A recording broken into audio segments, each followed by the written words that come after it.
Şimdi öncelikle derse geçmeden önce e, ödevlerle alakalı bir takım yorumlar yapacağım.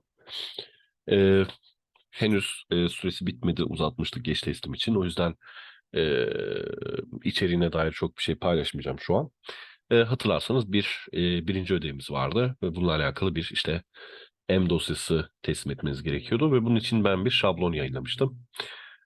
Bu şablonu tekrar göstermek istiyorum. Bir işte fonksiyon dosyamız vardı. Burada adım adım yapmanız gerekenleri yorum olarak da e, eklemiştim. Lütfen yüklediğim şablonlara dikkat edelim. Çünkü genellikle sizin için hazır başlangıç noktası olarak vermeye çalışıyorum elimden geldiğince. Ödeve bakıp burayı hemen kullanıp çalıştırabilmeniz gerekiyor. Burada bir denemelik main dosyası var ama bunu yüklemiyorsunuz. Burada mesela birinci ödev için. Buradaysa sadece bu dosyayı yüklüyorsunuz ve dosyanın yapması gerekenler aslında adım adım olarak verilmişti. Ödev bir tabii süresi doldu. Bir başka ödevimiz daha var artık. Biraz ondan bahsedeceğim. Şuradan alalım.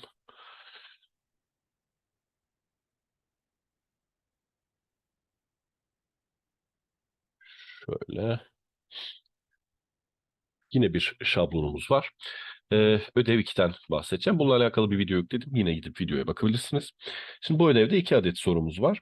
Ve ödevin teslimi için hazırlayacağınız bir adet rapor ve bir adet bu defa şablondan gelen dosya olacak. Şablondan gelen dosya aslında ikinci soruyla alakalı. Şöyle biraz yakınlaştırırsam. İkinci sorudan başlarsak aslında relocus altere info şeklinde bir fonksiyon yazmanız isteniyor ve bu fonksiyon aslında temel iki görev yerine getiriyor. Bunlardan bir tanesi breaking point dediğimiz ayrılma noktalarını, reel eksende oluşan ayrılma noktalarını hesaplayan bir fonksiyon olacak. Yani transfer fonksiyonu girilecek, ayrılma noktalarının hesabı yapılacak ve onlar bir değişkende tutulacak. Bir diğer görevi bu fonksiyonun yine geometri ekseninden geçişleri hesaplaması olacak. Oluşan geometri geçişlerini de bir değişkende tutacak ve bunu özel bir yapı şeklinde geri döndürecek. Fonksiyonun amacı bu. Fonksiyon bir transfer fonksiyonu okuyor ve bu bilgileri içeren bir yapı geri döndürüyor. Ve bunun için hazır verilmiş bir şablonumuz yine mevcut her zamanki gibi. Şablonda dikkat ederseniz yine bir takım notlar var. Ee, Örneğin G'si burada alıyor.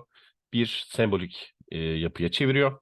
Daha sonra ayrılma noktalarını, breaking point'ları bir şekilde hesaplıyor burada. Ve onu bu değişkene kaydediyor. B points'a kaydediyor. Yine aynı şekilde J omega ekseni geçişlerini hesaplıyor.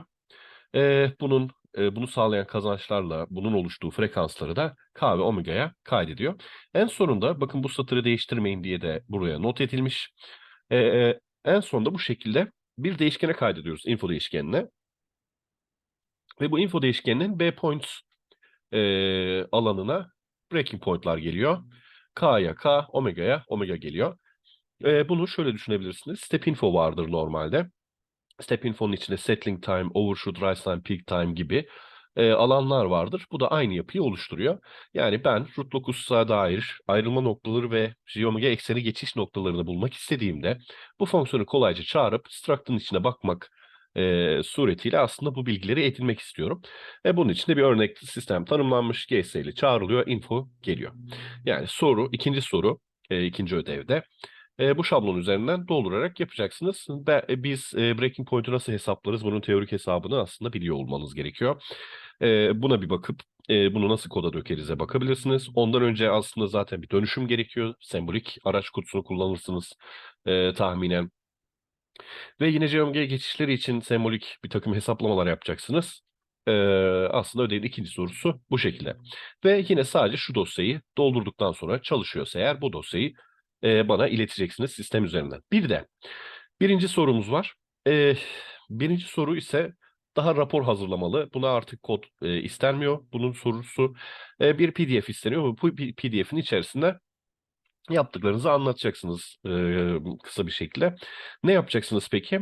E, Verilen bir ikinci dereceden transfer fonksiyonu var bizim her zaman kullandığımız. Ve bu ikinci dereceden transfer fonksiyonları için biz settling time ve overshoot değerlerinin aslında formüllerini biliriz. Ya da aynı şekilde rise time'ın formüllerini biliriz. Şimdi bu aslında bu formüllerin elde edilmesi üzerine. Yani biz mesela omega n ve zeta'ya bağlı bir formül olarak işte bir şey bölü zeta omega n'dir bunun settling time'ı deriz. Burada zeta 0 ile 1 arasında tanım gereği zaten bu şekilde tanımlanmıştır. 0 da dahil değildir, 1 de dahil değildir bu formülde. Aslına bakarsanız bu formül için bu aralık bu kadar geniş de değildir hatta. Ama bizim için 0-1 olsun, kafa karışıklığı olmasın. Biz tekrarlıyorum, zeta'nın 0 olduğu değeri almayacağız, 1 olduğu değeri almayacağız. Bu aralığın içerisindeki değerleri bir vektör olarak tanımlayacaksınız. Ve yine omega n için de belli bir aralık ihtiyacınız olacak. Onu siz kendiniz seçeceksiniz. Raporda buna dikkat edeceğim. Niye böyle seçtiğinizi raporda yine söylersiniz. Omega n aralığı, zeta aralığı bu bir iki boyutlu düzlem oluşturacaktır size. Bu düzlemde aslında her bir noktanın setting time'ını biz bu transfer fonksiyonu tanımlayıp step info ile elde edebiliriz. Yapmamız gereken şey ise şu. Formülün yapısını biliyoruz. Step info ile biz bu düzlem içerisinde, bu domain içerisinde, alan içerisinde setting time'ları bulabiliyoruz. Biz bunu manuel olarak for döngüleri yazarak, mesh grid fonksiyonunu kullanarak MATLAB'de bu katsayıyı nasıl tune ederiz? Bu katsayıyı nasıl buluruz? Nasıl model fitting yaparız? Bunun manuel bir yolunu sizden istiyorum. O da şöyle, bahsettiğim zeta ve omega n'lerden mesh grid'e gönderdiğinizde size bir yapı verecek. Bu yapı her bir ihtimali bu alan içerisinde her bir zeta ile her bir omega n ikilisini bir yere getirmiş olacak mesh grid. Siz bunu tek tek alacaksınız. E, Ve şunun içinde bir katsayı vektörü tanımlamanız gerekir. Bu katsayı noktayla belirttiğim benim burada katsayı hesaplanacak değer. Örneğin işte 1 ile 10 arasında bir aralık tanımlayın. Her bir değer için, 1 için, 2 için, 3 için veya daha küçük adımlar için de ee, aslında tüm bu alanda, tüm bu mesh grid'in tüm alanında totalde sizin bu katsayı kullanarak bulduğunuz settling time'la gerçek settling time arasındaki her bir hatanın karesel toplamını hesaplayacaksınız. Bir tane değer olacak. Yani burası bir vektör. Bir tane ise değeri hesaplayacaksınız. Tüm mesh grid içerisinde, tüm o grid'in içerisinde. Hepsini toplayacaksınız yani. Ve onu minimum yapan katsayı sizin için en uygun katsayıdır. Burayı en iyi modelleyen, setting time'ı bu sisteme dair en iyi modelleyen katsayıdır. Bunun aslında kodunu yazacaksınız ama elde ettiklerinizi grafiksel olarak göstermeniz burada birazcık isteniyor. Temel olarak kodu copy paste yapıp grafiği paste etmeyin. Birinci soru tamamen rapor hazırlama üzerine. Birinci soruda dediğim gibi yaptıklarınızı anlatan, bir takım nümerik sonuçlar veren, grafikler gösteren, işte bakın mesela şey yapabilirsiniz. Şu vektörü bu ise değerine karşı çizdirebilirsiniz. Ve bunu nasıl yaptığınızı da belli birkaç cümleyle anlatıp bakın minimum değeri şuna elde edildi şeklinde söyleyebilirsiniz. Çok böyle basit bir şekilde anlatın. Uzun uzun anlatmayın. Kod kopyalayıp yapıştırmayın. Ben sizden kod isterken genellikle Q2'de olduğu gibi bir şablon veririm. Onun haricinde kodtur, MATLAB'in arayüzünün screenshot'ıdır vesairedir gibi şeyleri genellikle istemiyoruz. Yani bir yerde rapor isteniyorsa bu raporun içeriğini hazırlamanız bekleniyordur. Yoksa o taraftan puan konusunda sıkıntı çekebilirsiniz. Şimdi bunu biz manuel olarak bir yapacağız burada. Bir de MATLAB'in zaten bunu yapan bir fonksiyonu var. Fit fonksiyonu. Bunu kullanacağız. Bu fit fonksiyonunu kullanarak aslında şu şıkkı tekrar edeceksiniz. Bunun için de zaten benzer bir yol oluşacak. Eğer bu kısımda sıkıntı çekerseniz benim size tavsiyem önce fit versiyonunu MATLAB fit fonksiyonu kullanarak nasıl yaptığınıza bakıp ben bunu manuel yapsaydım nasıl yaparıma bakabilirsiniz. Belki burada tersten gidebilirsiniz. Sonra birinci sorunun geri kalan kısmı tekrar bu MATLAB fit fonksiyonu yani aslında şunu yapınca bunu da rahatlıkla yaparsınız ama burada birazcık Rice-Time'ın birinci dereceden ve ikinci dereceden formülleri var. Bunları da bir uygulayalım.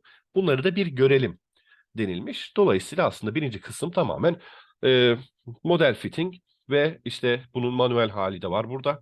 Ve bunun kısaca raporlanması. Raporlamadan beklentim nedir diye düşünürseniz aslında benim size verdiğim PDF'lerde de belli bir sıralama izlenir, belli bir anlatım vardır. Gidip herhangi bir haftaya dair paylaştığım notları baz alabilirsiniz. Dediğim gibi doğrudan kod vermeyin. Adımlar halinde işte önce şu yapıldı, bu yapıldı şeklinde anlatabilirsiniz. Ödev bu şekilde. Tabii bu ödev videosunun anlatımı var. Tekrar bakabilirsiniz oradan. Ödeve dair şablon da burada dediğim gibi verildi. Bu sadece ikinci soru için. Birinci soru için de bir PDF oluşturmanız bekleniyor. Evet. Bunun haricinde bir anonsum daha var. O da aslında şuradan bakayım hemen. Bir anonsum daha var mı? Ee, tamam. Yani haftaya ara tatile gireceğiz. Haliyle bir dersimiz olmayacak. Anonsum bu. Bunu not almışım. Başka bir şey yok sanırım. Tamam. Ee, Dolayısıyla haftaya dersimiz olmayacak. Ondan sonraki haftalarda devam edeceğiz. Bu arada birinci ödevin çözümü de gelecek. Çözümünü size paylaşacağım. Fakat bunun için geç teslimlerinde bitmesi gerekiyor. Daha sonra hem en kısa zamanda muhtemelen bu hafta sonuna kadar hem notları paylaşmaya çalışırım hem de çözümü paylaşmaya çalışırım. Bugünün konusuna geleceğim. Bugün çok uzun bir konumuz yok. PHP kontrolü şöyle bir daha bir bakacağız. Çünkü ödevde de yer alan bir takım kısımlar var burada. Bunlardan bahsedip günü kapatacağız. Ee, tabii bunları bir de e, İngilizce hızlıca özetlemem gerekecek. Now, I did the announcements for Turkish. Let me just repeat them for you. Um, well, we had a homework and we um, are almost done with the first homework because the due date has come, but we have extended it for late submission. Therefore, it will take a few days for me to wait for it. Once the late submission is out of the way, I will submit a video about the solution of the homework 1. We also have, as you might know, a second homework announced, and I already have uploaded a video concerning the second homework here. And in the homework, I have published also the templates for homework 2. You can see that this is only about just question 2. And in question 2, you're asked to write the code for rlocus info, which will provide the breaking points of a root locus of this system. And it will also provide the j-omega crossings of this system. And we have specific variables names like b points, k, and omega. You shouldn't mess with the names because then once we have calculated everything, they will be combined into a struct data type where we will be able to access them later by using info.bpoints, info.k, info.omega. And you have already this template available. Just download this and try to code it here. There will be probably a need for a conversion between the transfer function, a version of the transfer function, and the symbolic expression. So you might want to convert it into a symbolic expression. Then you might want to use some theoretical methods to calculate the breaking points. And then there's also, again, some symbolic calculation necessary for the j-omega crossings here. And of course, this is not the whole homework. This is just question 2. We will also have a question 1. Let me just bring up the homework here. Now, there we go. Now, in question 1, we have a model fitting exercise for you. You will prepare a report for Q1 here. That's also indicated here. And, well, we have a second order transfer function. We have an interval for zeta where I need to remind you that 0 is not included in the interval. 1 is also not included in this interval. Then you will choose an interval for omega n, call mesh grid in order to create a grid for a certain domain. And you will use that domain at each point of that domain in order to calculate the actual settling time and a settling time of your model. Of course, you have a model, you need also a model parameter. This coefficient will be a model parameter. You have to choose an interval for it and search for the exact coefficient that will fit the model to the settling time of a second order system. If you are struggling with this, because you will define the mesh grid and then you will get some matrices and that will describe the whole domain, you need to calculate each point in this domain, calculate the actual settling time, the settling time if the coefficient is a certain value, take the difference, take the square of the difference because that's the integral square error, sum it over the whole domain, and try to minimize it over a vector. If you struggle with this first task here, I highly recommend you to check out MATLAB's fit function. because the second task here is to use the MATLAB fit function for the same purpose. Once you have done that, maybe it will light a bulb, and you will see maybe what the first part here should actually be. And then you are going to repeat this for the rise time, because settling time, rise time are the most popular time domain characteristics of about a second order system. We have also the overshoot, but that's not the concern here. So you will upload a PDF report, which shouldn't include a MATLAB IDE screenshot or just direct copy paste of the MATLAB code, because that's not a report at all. A report is just the explanation of what steps you took and what maybe numerical data you have acquired and how you did it, basically. Just a little explanation. Don't overdo the report part. Don't also be don't prepare something that's just a half page, because at least it should have some content. So this is about the homework 2. Of course, next week we will have a week off. We will not have a lecture. And today's topic is about the proportional controller. This topic will not be that long. It will be a brief discussion about the proportional controller. So let's dive into it. Now we have a transfer function. Let me just define it 2 ways.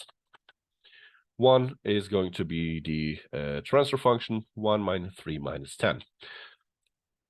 So 1 minus 3 minus 10. Minus 3 minus 10, yeah. Now, this is our transfer function. Once you see a second order transfer function and you see basically a negative sign, you might already conclude that you might be in trouble, because this system on its own is not stable. And I can decide upon the fact if it's not stable or if it's stable. I can decide on the stability of this system by just looking at the polynomial, the characteristic polynomial, which is this. And yeah, since this is a second order one, it's easy. We have minus b divided by a, which will give us 3. It means that pole 1 plus pole 2 should be 3. And then we have also a multiplication, P1 times P2, which is C divided by A, which would give us minus 10. So this indicates that the multiplication of the poles is negative, so they should be opposite signs.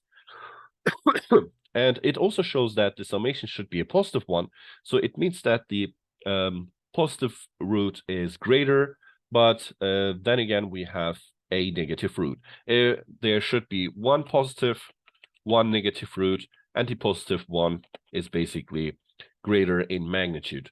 So this means that we have kind of a right half plane pole and a left half plane pole for the open loop. So if this is the situation here about the system, then if we are going to plot a root locus plot, we can directly see that there will be the pole on the left will move towards the origin, because they will meet each other at some point. And the positive one and the negative one will coincide at some point, and then we will have asymptotes, because there are only 2 poles, no zeros. I can conclude that we will have a 90 degrees and negative 90 degrees asymptote. So one of them will go up, one of them will go down. But here I can already see that due to the roots being real, seems like it, there will be a j omega crossing, and this will probably happen on the real axis, so we will have omega 0 for this. So that's quite interesting to note. And if we look at the root locus plot of this, so let us just get the root locus here, our locus GS. So this will be the positive root locus, of course.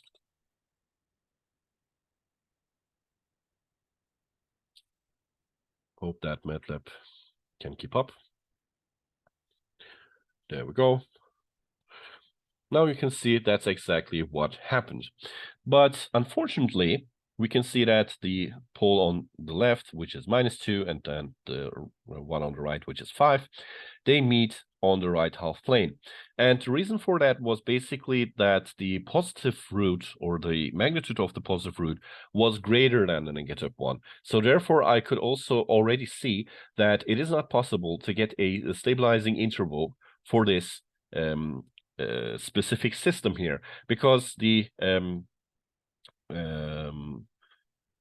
breaking point on the real axis is basically occurring on the right half plane. At this point, I cannot just enter the left half plane. I cannot get both of them negative. So this system has no positive interval for the p-type controller. So it's not possible to use a static gain with this system in a feedback loop in order to have a at least stable closed loop. So that's not possible with this system for positive k, of course, for k positive. So that's not happening here. So what about negative one? What if we choose negative coefficients? So maybe that can help us out, because that's the only thing that is left here. So if we want to check out the negative coefficients, what we can directly do is we can just use a negative sign in front of our p-type controller here and assume that k is basically positive. And yeah, since we are going to multiply minus k and gs, minus k times gs, we are interested in the root locus of this. What we can basically do, since we cannot use the RLocus method for symbolic variables, what we can do is we can just look at the negative root locus of gs, and since k will be positive, negative k will be negative, if it makes sense. We can examine it basically. So what I'm going to do is I'm just going to split the figure into 1 row, 2 columns. The first one of that should be RLocus. The second one should be negative RLocus. So if we have a sign change here, let me just bring back the polynomial here, 3 times s minus 10. If we include the minus sign here now, what we can see is we will have basically, again, minus here, and then here, or we can also choose to not do it like this, or we can look at this like minus k. And then we might use the root tabulation method here in order to conclude if we can stabilize the system or not. Well, let's see. Let's look at the root locus, and let's come back to this polynomial then.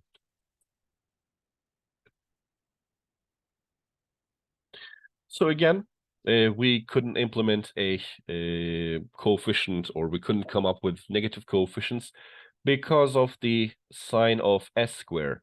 If we would have end up in minus s square, minus 3s, minus 10, minus k somehow, then we could have divided into minus, and we would have end up in a polynomial which could be basically stable for any k. But that still doesn't happen. And the reason for that is now, instead of coinciding somewhere on the right half plane, what they do is they just drift apart from each other. And one of them is on the left half plane, which is good, but the other one was still on the right half plane, and we couldn't just take it to the left half plane. So in conclusion, basically, by just looking at the characteristic polynomial, you can either use the root locus equation here like this, and then look for the root tabulation method, for example, which would be 1, minus 3, minus 10 plus k, or minus k if you're looking for positive or negative root locus. You can see that there's a sign change. Therefore, there will be at least one pole on the right half plane, and we couldn't change that by using the value k here. So, unfortunately, this system cannot be stabilized using a p-type controller, so the stabilizing interval is just none. There's none. So what about if we have the same transfer function, but if we add a 0 to the transfer function? So what happens then? So I'm just going to add a 0, as you can see here, and nothing else. We have still the same characteristic polynomial. So what would happen then?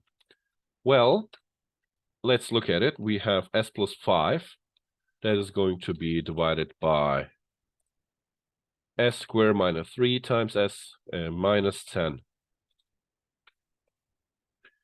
So if we have a p-type controller, we will have this divided by 1 plus this.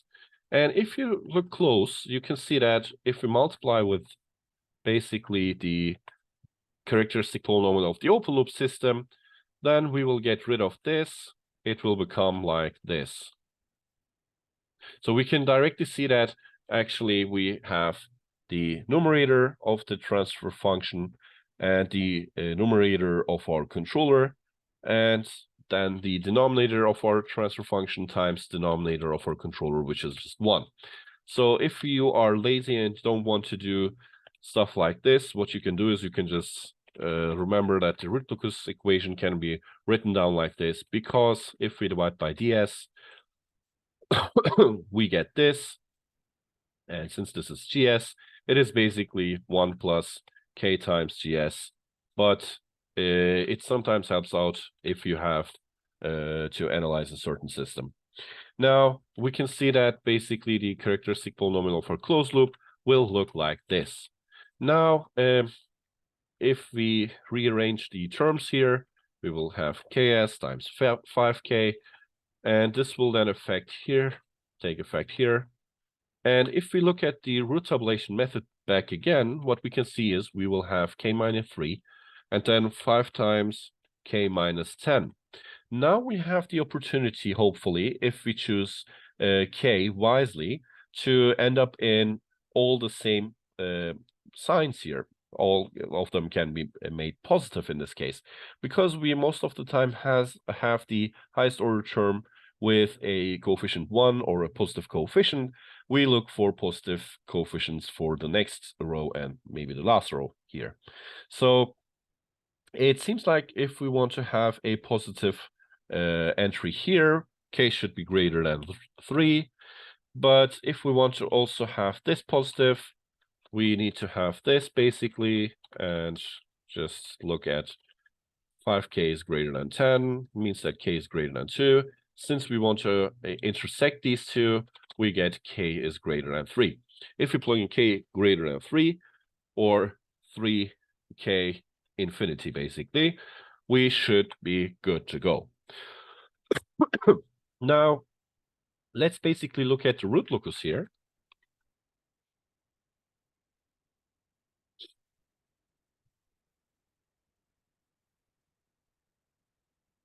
And we can see basically that here somewhere we have the gain 3 here.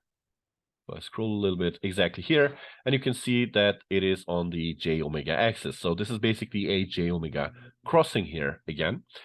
And we still cannot stabilize the negative root locus here, or we cannot use negative k values, because the pole on the left was still on the left.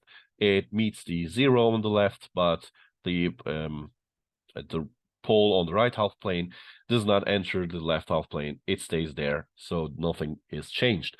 But the only change that happened here is that if we add a 0, we know from the general rules of root locus that it will create an attraction to itself, because each pole in the root locus will tend to a 0 of the open loop. So an open loop pole goes to the open loop 0.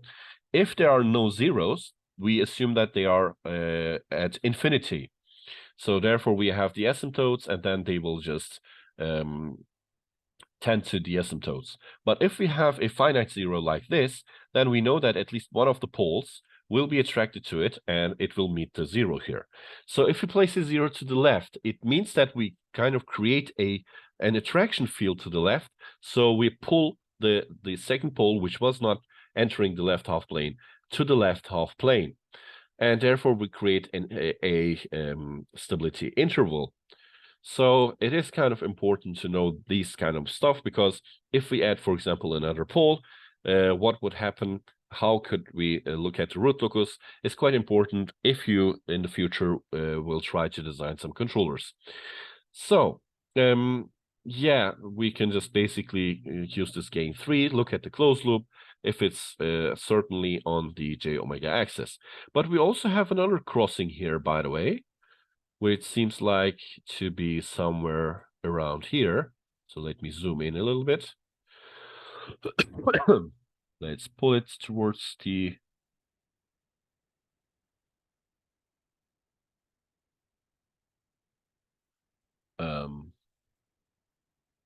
let's pull the point here somewhere, and we can see that we have the gain 2 here.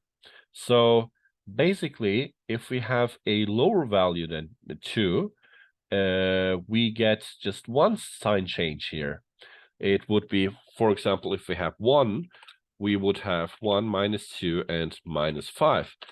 And between 2 and 3, we have stable ones. But if we have a lower value than 2, we can see basically that we still are in trouble. So it is important to see these types of stuff here because, well, they should be the same sign here. And we kind of see that it violates that. We have a violation of that. Let me zoom out a little bit. So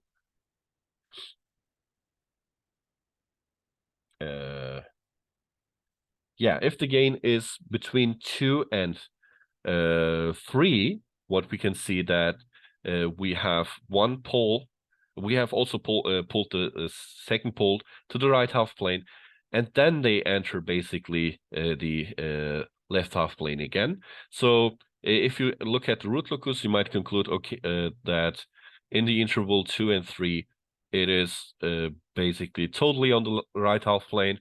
Before that, one pole is on the left half plane, the other one is at the right half plane. But they meet each other at this point, like this. Then the one goes up, hits gain 3, the other one goes down, and then they enter both the left half plane. So basically our stability interval did not change, but we could also use the root tabulation method in order to conclude if one pole is on the right half plane or how many poles are on which half plane, basically. So adding a 0 to the system increases basically the stability here because it creates an attraction to itself. So we again can find the stabilizing interval for this here, but it's not really that difficult if you look closer to it, and if you know that 2 times k plus the denominator of this will create our closed loop. You can just directly calculate it from there on. So let us just quickly type in. We have 7 and 10. It is stable already. So if we look at the roots of 1, 7, 10, we can see -5 and -2 are the roots. So they will meet each other at exactly 3.5 because 5 plus 2 is 7, and 7 divided by 2 is basically the point where they will meet each other. So 3.5 on the negative side, then they will tend towards j infinity and negative j infinity. So it would mean that basically the stability interval for the positive root locus is basically just 0. If k is positive, it will stay stable. But then again, if we look at the so we have 1, 7, and 10, and we will have minus k. If we look at the negative root locus, we can kind of see that if k is equal to 10, we will get a 0 here. And if you look at the polynomial, it would be looking like this: s squared plus 7s. This can be factored out like s plus 7 here. You can see that we will have a pole at the origin. So it seems like that even if this is the positive root locus, if all the positive k values work for this, we still have a lower bound that seems to be -10 instead of 0 if we want to be actually correct, because we can still use -2 here, and it would have 1, 7, and 8, and it will be still stable. We can basically track that info from the root locus here. If we plot the root locus, the positive one stays on the left and is always stable. All possible k values are on the left half plane, but here one of the poles is approaching the origin, the other one goes to the left. So basically it will at some point hit this here, and we can conclude it from basically the Routh-Hurwitz criterion. So that's basically design a p-type controller that should be critical damped. Well, if you know what critical damp means, then you can just go ahead and pick it. We are examining singular systems with 0 or without 0 here. So these are pretty much very basic things here.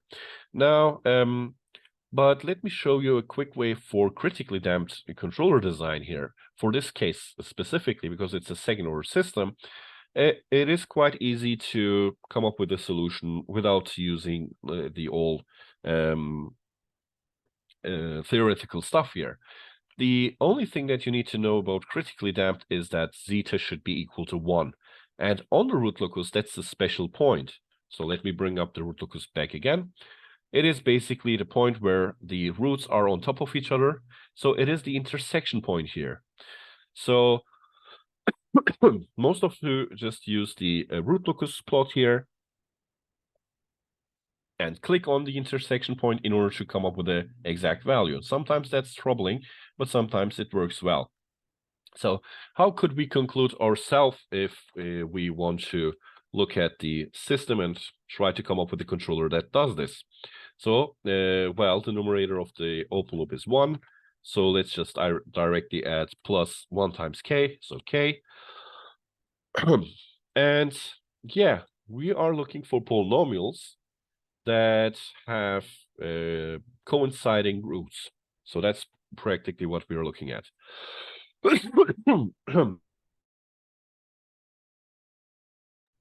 I'm sorry.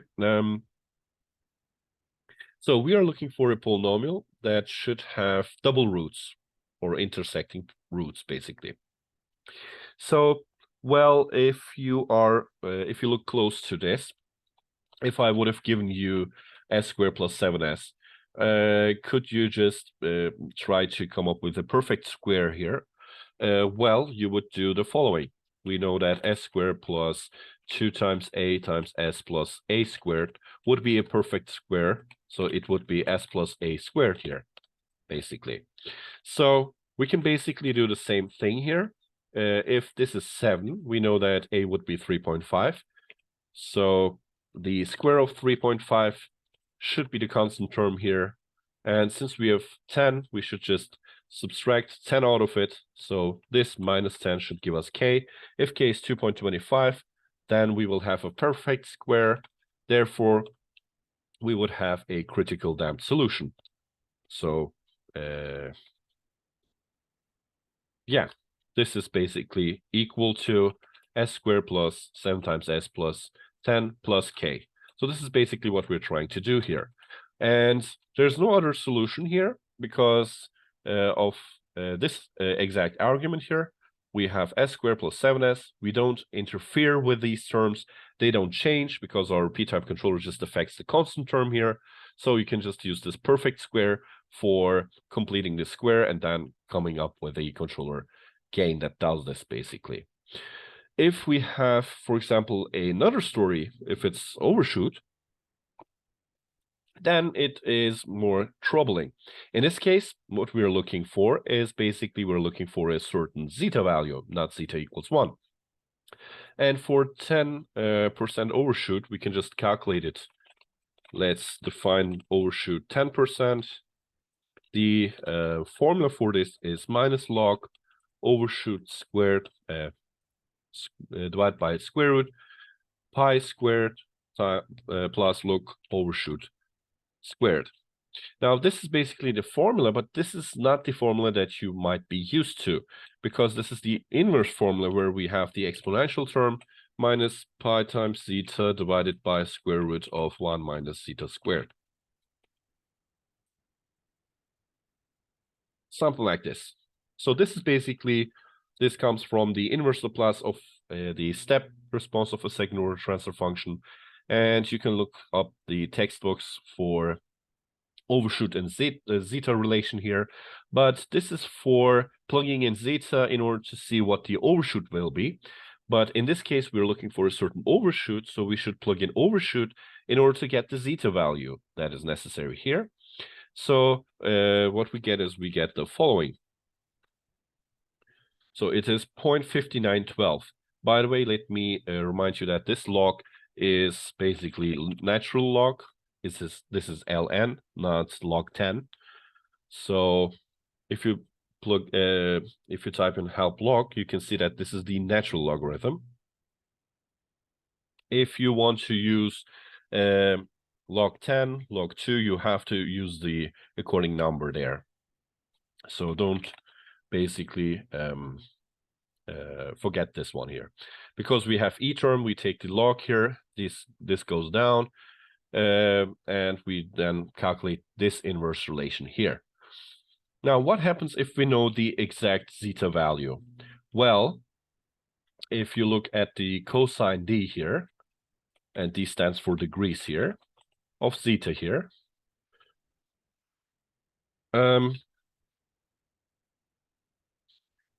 you will see that this is basically a cosine d. I'm sorry. If we have 0.5912, what is the degree that corresponds to the cosine that is equal to 0.5912? So that's basically the question that I like to ask here. You can see that it is 53.76. So this helps me out in calculating basically the angle that we should use in order to get the zeta here that we're after. And we still have the same system. So what I can do is I can just, we have changed basically the gain here. Let's have 2 here. We are plotting the root locus. We don't need the negative one here in this case. So I'm just going to drop that. There we go. And let me also show the corresponding S-grid here. Zeta, we've calculated that already. Like this. And let's give some omega n values.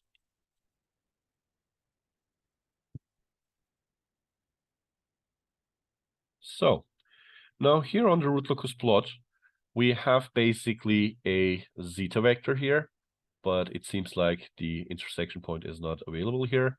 If we zoom out a little bit, now we can see that somewhere here, we are hitting the 0.591 value, which is going to be this exact point here.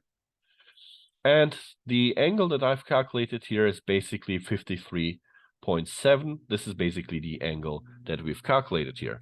So if we want to, for example, find this trigonometrically, what we can do is we can use this angle, look for the tangent, for example. We know the intersection point here at 3.5. So tangent times that should give us the imaginary value that we are looking for. So what we can do is we can basically conclude that this is beta here. This is the angle that we are looking for. And if we take the tan d, if you append d, this will be in degrees, so it's quite easy. And since we know that the intersection point is 3.5, we can just multiply that in order to get our imaginary part, which is, as you can see here, approximately 4.89, but we get 4.77. Since I know that the real part should be basically minus 3.5, and the imaginary part is basically this one here, omega d times I can just use this in order to calculate the polynomial here. So what we can do is we can just multiply, let's use Sims S. We can multiply S plus 3.5 plus omega d times 1I, and also the conjugate here, minus omega di, in order to see what the polynomial should look like. So let's run it back again. Of course, here we have used the symbolic toolbox. If we want to get the coefficients, we can just use s, comma, all, and maybe convert them into double to get exact numbers instead of symbolic expressions here. So it's 1, 7, 35.0537. Of course, we know that we have 10 plus k, 10 plus 2k actually. So our closed loop polynomial looks like s squared plus 7 times s plus 10 plus 2 times k, because we have this coefficient 2, the numerator is 2, times the numerator of the controller, plus denominator of the system times denominator of the controller. The controller denominator is 1, so 1 times denominator of the system plus the multiplication of the numerators. So if this should look like this, basically, so it should always start with s squared plus 7s, and then we would have this number here. Since we have 10 plus 2k, what you can do is you can subtract 10 and then just divide by 2 in order to get the controller that we are looking for. So it would be minus 10 divided by 2. So 12.52, if you can click here, you should also see the same value here. Let us zoom out a little bit. And then click here. You can see 10, 11, 13, so it's somewhere around there. But you can see we're missing kind of this zeta line here, so we're not exactly clicking on top of that, but we can see that should be the k value. And if you're interested in, you can just look for the feedback, k times gs, comma 1, and then step info, in order to assure that the overshoot is 10%, or roughly 10%. You can see it's exactly 10% here. And since we have a second order system, it's quite easy to calculate controllers for overshoot values. It is easy to calculate the intervals. You can just do it by pen and paper. If you look at the problem the way it should be easy to look, because if you try complex stuff on it, if you overcomplicate stuff for yourself, that's not really going to help you. We should know that the zeta value here, for example, I used a cosine d. If you plug in zeta equals 1, you can see that it would be 0 degrees. And if you look for tan d 0, you get, again, 0. That means that we don't have an imaginary part, because I calculated the imaginary part by multiplying 3.5 times the tangent of the angle here. So that would be 0, so omega d would be 0. So you can see that zeta equals 1 is on the real axis. So basic trigonometry can help you out in calculating certain overshoot values, because zeta 0, zeta 1 here is the real axis, zeta 0 here is the imaginary axis, everything between 0 and 1 would be here, and that would kind of give a certain overshoot value. 10% would be this here. If you go up, it would go higher. If you go down, it will tend to 0 overshoot. So it's quite easy to come up with a controller just using basic calculations. You should know what to look for. Now, if it's a higher order system than 2, if it's a third order system, for example, this process becomes more complicated. Of course, this will not be that easy. We are dealing with, for example, s plus 3 here. Let's quickly look at it. We will have s plus 3 here, and our polynomial goes like 1, 8, 17, and 10. 1, 8, 17, and 10. So again, we would look at the same zeta value here, of course, but everything else will collapse for the moment. So let's just skip the part where we calculate stuff, and let's just look at the root locus plot here. And maybe the S grid can stay here. So we have a weird looking root locus because of the fact that we have 3 poles and 1 0. So you can kind of see where we are looking at. We actually need to calculate this point here. So it's not going to be that easy. What we have to do is we have to use the method for calculating a controller, the proper method. And I'm going to show you what I mean by that. But essentially, we're looking at the intersection of the zeta line here and, of course, the root locus here. It should be on the root locus, and it should be on the zeta line here. So, if you usually have zeta, you are talking about a second order system. And that second order system will look like 2 times zeta times omega n times s plus omega n squared s. It is in the homework too. So this is basically our, this is going to be our polynomial, the desired polynomial, sort of. And we need another variable called omega n. Now here in SGrid, I'm actually providing omega n values here. That is basically these circles here. We have certain circles, and those are basically called the omega n circles. If you use zeta times omega n, you will get the real part. If you use 1 minus zeta squared, the square root of that times omega n, you will get the imaginary part. It's basically the solution to this polynomial.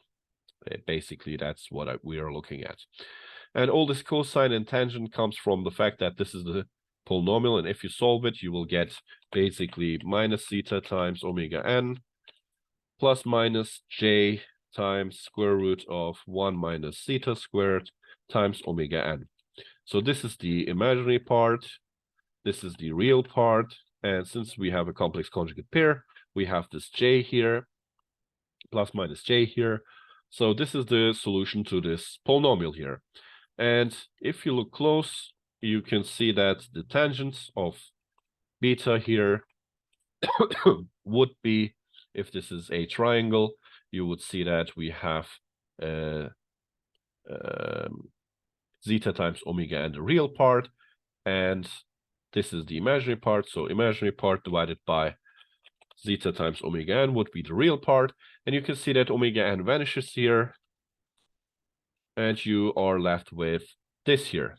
If tangent beta is 1 minus zeta squared, the square root of that divided by zeta, you can actually calculate the hypotenuse of this triangle, and you will see that, let's quickly do it, the square of this plus the square of the square root here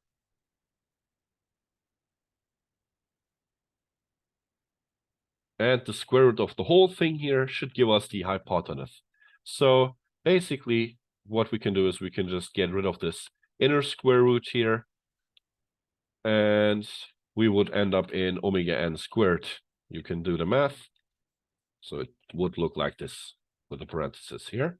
So if we distribute omega n squared, we would get omega n squared here.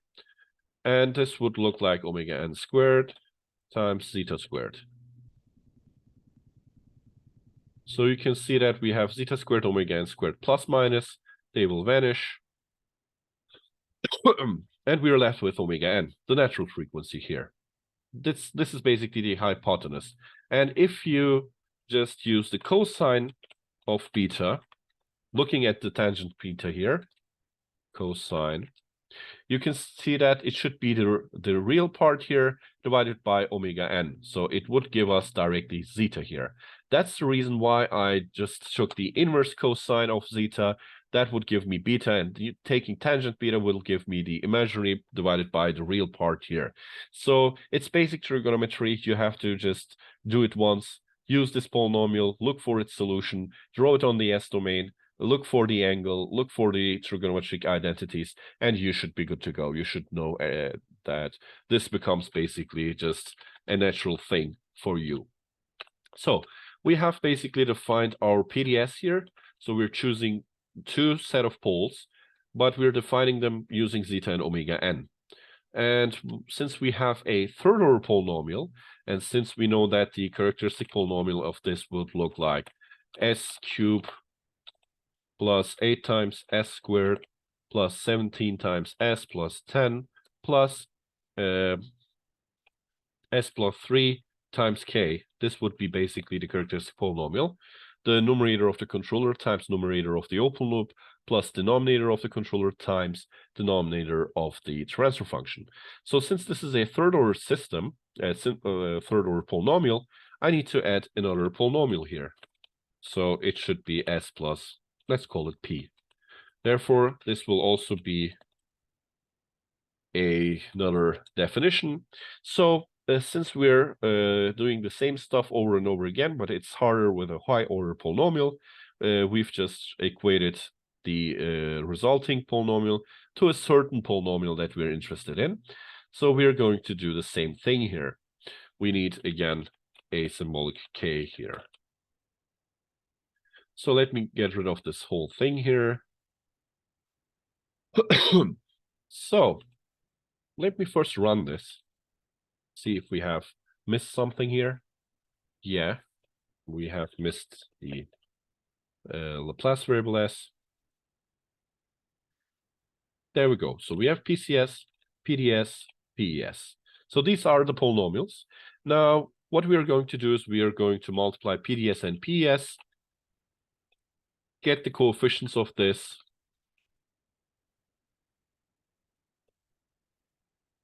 We can also get the coefficients of PCS and see what the result is going to be.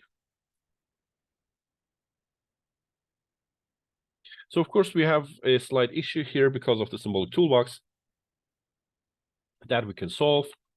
Use VPA, 4, and it should just round up, get rid of the problem here. So now we can see that the first ones are equal. Then we get this should be equal to 8. So we can use this. Then we have omega n squared plus this should be equal to k plus 17.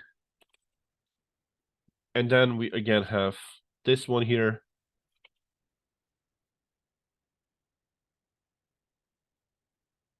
Should be equal to 3 times k plus 10. So even though the set of equations are not really that nice, they look a little bit ugly because of the omega n squared term, and then we have k over here and here. So it's still 3 unknowns, basically, if you look at it, p, omega n, and k, and 3 equations. So we know how to solve them. We can just directly solve them. But due to omega n squared, we might get different or more than one solutions. We will just pick the suitable one, hopefully, and well, solve the problem here. So let's solve the following set of equations. So let's have that, comma, this, comma, this.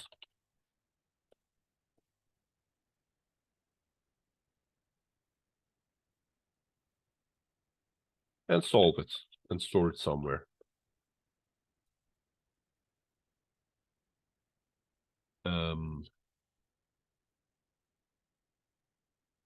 So we have missed the equal sign here. So it seems like we have a unique solution here. Sol.k, sol.p, sol.omega n. Of course, they look, again, ugly, but we can get rid of that. What we can do is we can just use double sol.k, sol.omega n, and sol.p.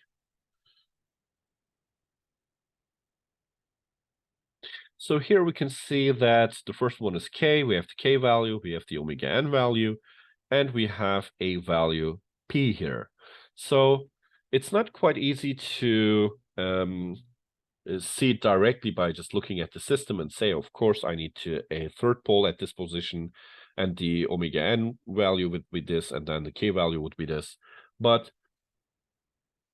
yeah, this is basically the solution that we can come up with here. So if we want to plot for example, the result on top of this root locus, what we can do is we can just calculate. So let's call it k val, because it is the k value here, omega n value, and maybe the p value, even if it's going to be, even if it's not going to be used. So I'm going to use k value here. So what I can do is I can look at the step info, but before that, I'm just going to calculate the poles and zeros. So PZMap can help me in doing this.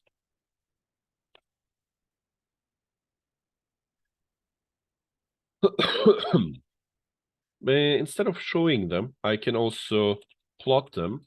So let's take the real part, imaginary part,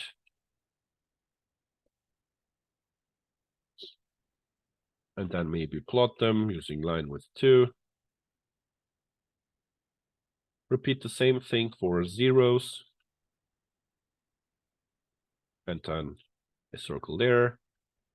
And let's use scrit here for the zeta value, but omega n value, only the value that we have used here, and we should be good to go.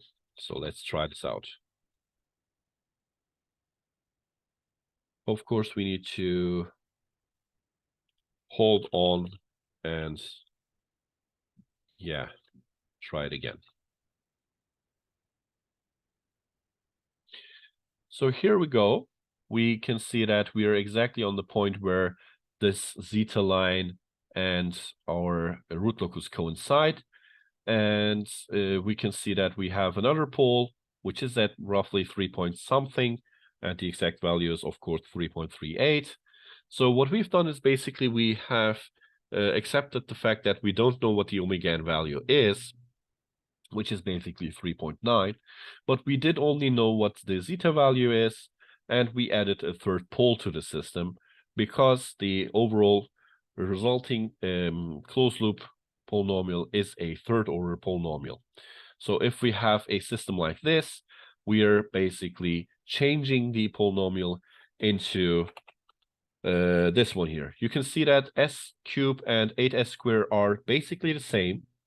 We couldn't change them, but we added 3 times k to this one here and k itself to this one, so that the roots of this include a set of roots which have the zeta value that should correspond to 10% overshoot.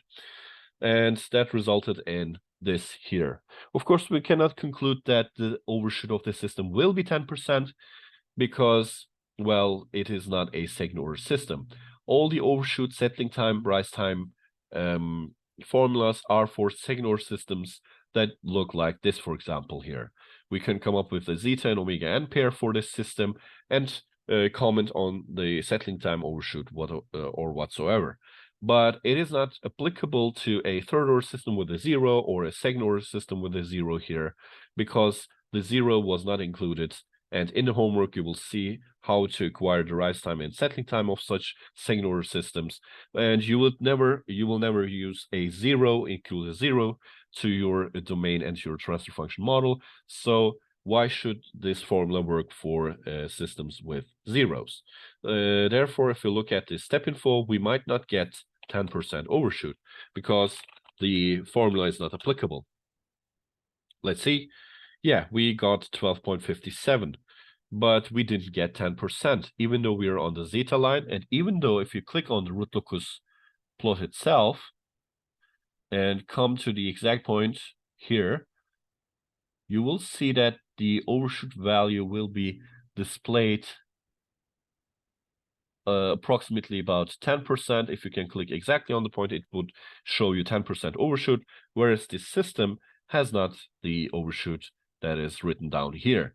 So using root locus in order to come up for controllers, p-type controllers, is quite easy, but can be misleading, because this overshoot here is only if you have these two poles, not the whole system here. So be careful about that. If you, for example, choose a point somewhere here, you might assume that you should get 0 overshoot, but that might not be the case, because this is if you only have the pole pair of this branch and of this branch. If you have additional stuff around, like poles and zeros, then the display here of the root locus function can mislead. In the homework 2, you will calculate these breaking points here, and you will also calculate the j omega crossings, which, as you can see, might sometimes be helpful, especially for second order systems.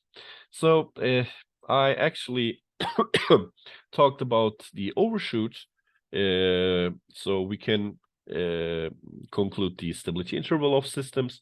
If we have to, for example, look at the stability of this, what we have to do is we have to use Hurwitz criterion, Routh table, or there are also other methods. And by other methods, I mean, of course, we can plug in S equals j omega and examine the polynomial, because if S is equal to j omega, it should have at least one root on the j omega axis. And for the j omega crossing, we're exactly looking for that. So, yeah, we have talked about the overshoot, the settling time and rise time is in your homework. And generally, you have to know how to design p-type controllers. If you have a second order system or a first order system, it would be very easy to design your controller or conclude the stability interval by pen and paper. If you have a higher order, like third order system, or even higher than that, then you have to construct some polynomials in order to come up with the controller that you're looking for. Of course, I have added here another pole. I have assumed that omega n is unknown, but I just plugged in the value zeta that I've calculated here and tried to equate the coefficients of both sides. Once I've done that, I've solved basically for the controller, and that was it. So this is it for this week. You can examine the PDF, but in the PDF you will just see that there are a bunch of root locuses, and we've chosen just the points that are showing up here. So, yeah, we can of course plot the step response and stuff, but feel free to experiment with this. Try to design controllers on your own without looking at the solution. And that's it for this week, actually. Good luck in your exam week. We will have a week off, and we'll see each other in the next laboratory session.